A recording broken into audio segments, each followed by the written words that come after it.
Manuel Valls a raison de tenter de mettre fin aux agissements de Dieudonné. Mais a-t-il pris la bonne méthode? Le trouble à l'ordre public présumé est toujours difficile à constituer, à constater avant un spectacle. C'est difficile aussi après.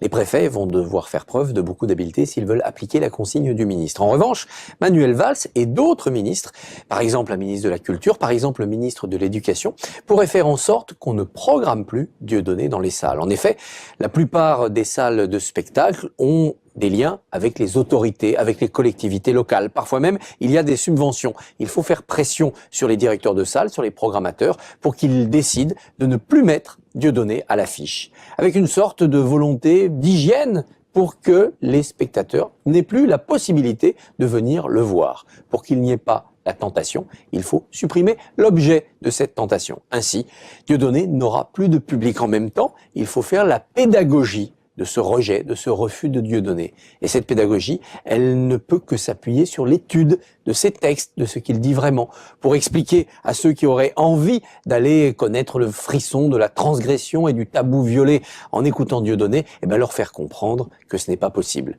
que Dieudonné va dans le mauvais sens, qu'il est en train de les entraîner, de les compromettre à leur insu.